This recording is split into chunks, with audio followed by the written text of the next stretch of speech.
Hello everyone. Today we are going to talk about William James, focusing on his answer to the question, is life worth living? James is usually known as one of the fathers of pragmatism alongside Dewey and Peirce. His essays on pragmatism are famous for their exposition of the fundamental principles of pragmatism in a remarkably beautiful prose. Other than his essays on pragmatism, there are a few famous essays like On a Certain Human Blindness and Is Life Worth Living, to name a few, that address the question of the meaning of life. We are going to focus now on his treatment of the question of the meaning of life in view of his pragmatic philosophy of belief. Before going on to the serious questions of life, it would help us if we could lay down the foundational elements of pragmatism as they relate to these questions. In 19th century Europe, there were two main schools of philosophy that were arguing against each other, empiricism and rationalism.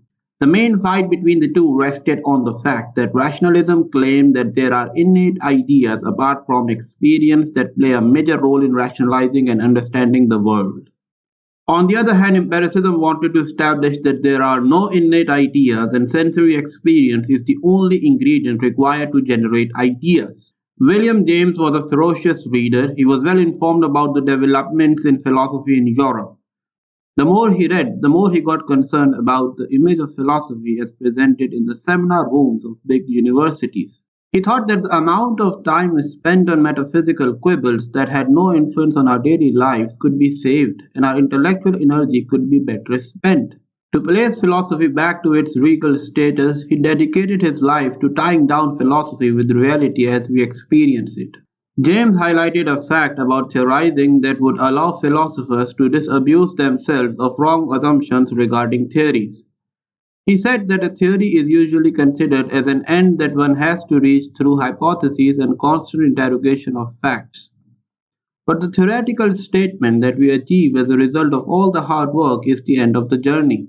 What matters more for James than what of the theory is its how and why. James said that theories work as instruments to understand the world, and the most important thing to understand regarding ideas that make up the theory is that they bring a certain temperament with them. If someone believes in an idea, then he looks at the world in an exclusive manner. His attitude towards the world is exclusively determined by his belief structure. Peirce also agreed with James in this regard, as he also understood that the main effect of believing in a certain idea is that it results in a particular conduct. I act according to the idea that I believe to be true. In the same way, your actions stem from the set of ideas that you believe to be true. Our beliefs are not merely mental entities good only for concocting hypotheses regarding imaginative situations. They have influence on reality by virtue of the changes that they bring to our perspectives and consequently on our behavior with others. This brings us to the standard of truth in pragmatism. The truth value of the idea is dependent upon its practical consequences.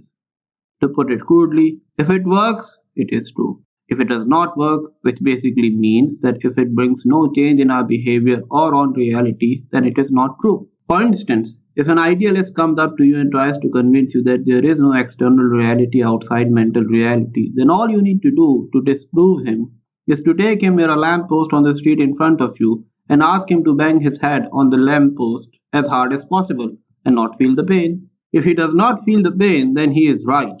But if there is a sensation of pain, then his idealism is a farce.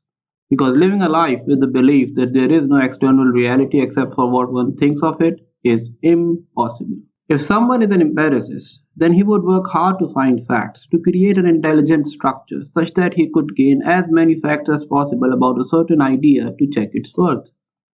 All his efforts in fact findings are a result of the temperament generated by his belief in empiricism.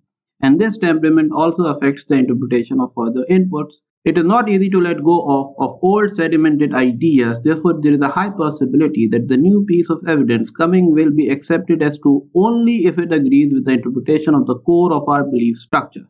Therefore, temperament decides interpretation, not vice versa. James asserted that before fighting over arguments and evidences against or for a particular theory, it would be better if we just saw which side is bringing more good to the world and have a robust set of practical consequences. Even if someone says that they are trying to avoid conflict but their actions are actually fueling conflict, then their definition of peace is certainly wrong.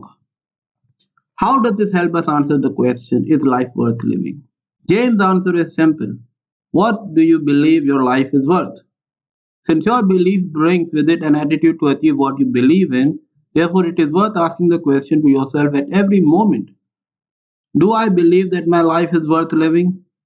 James would not reply to this question, but he would tell you the possibilities of both answers. If you believe that your life is worth living, then you will make it worth living. But if you believe that your life is not worth living, then you will work to make it not worth living. But he would not stop there.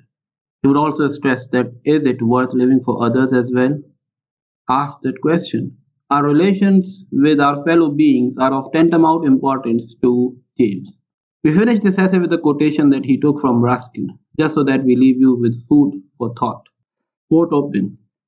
If suddenly, says Mr. Ruskin, in the midst of the enjoyments of the palate and lightnesses of heart of a London dinner party, the walls of the chamber were parted, and through their gaps the nearest human beings who were famishing and in misery were borne into the midst of the company feasting in fancy. Free if pale from death, horrible in destitution, broken by despair, body by body, they were laid upon the soft carpet, one beside the chair of every guest.